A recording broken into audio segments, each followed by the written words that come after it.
Alright, before we begin, be sure to download the sample file that came with the class. If you have yet to do that, go ahead and pause the video and grab that and come right back. Alrighty, welcome back. Hopefully you grabbed that sample file and you're ready to go. I'm currently on the creating tables sheet of this file. And let's go ahead and start talking about a list of data in Excel. So a list of data is simply data that you put on a spreadsheet, and what we did here is we put in some headers, and each header describes the data below it. Notice how we have email, there's their email address. Notice we have a phone extension, we have a phone extension. And location describes the location, what building they're in, and so on and so forth. Now this list of data, we have a bunch of tools up here that we can use to analyze it. Like maybe in our data tab, we can go ahead and turn on a filter, which we'll cover, or we can sort the data alphabetically or numerically, or we could split up the data. Now, a list of data is great, but Microsoft Excel has this data analytic tool known as a table. So what we can do is we can convert a list into a table. We could insert a table into Excel and convert this list into a table. Now, what does that do for us? What does converting a list of data do? Well, when you convert it to a table, it's a data analytic tool.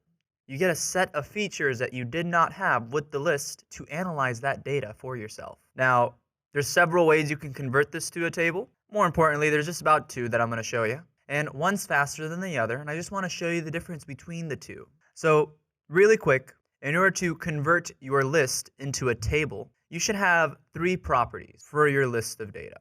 Property number one, to convert this list into a table, is you should go ahead and have headers. Headers describing the data set below. Notice how we have pay rate, and then we have hire date, location, and phone extension, email, and so on and so forth. So these headers, they have to be unique amongst each other, meaning I can't have two hire dates, or I can't have two pay rates. That doesn't mean I can't have a pay rate 1 or a pay rate 0. I add a little numerical value at the end, but they must be unique amongst each other.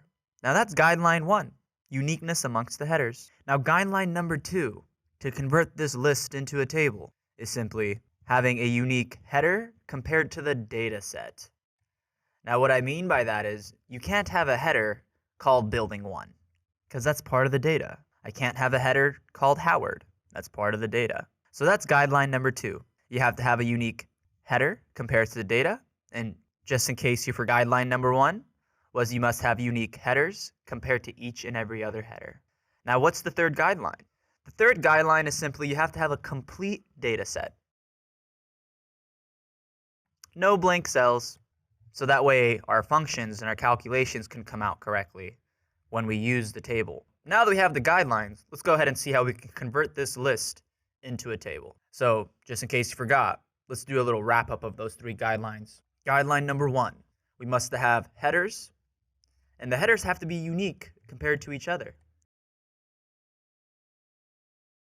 Guideline number 2 is your headers must be unique compared to the data set. And guideline number 3, you must have a complete data set for the calculations used in the table to come out correctly.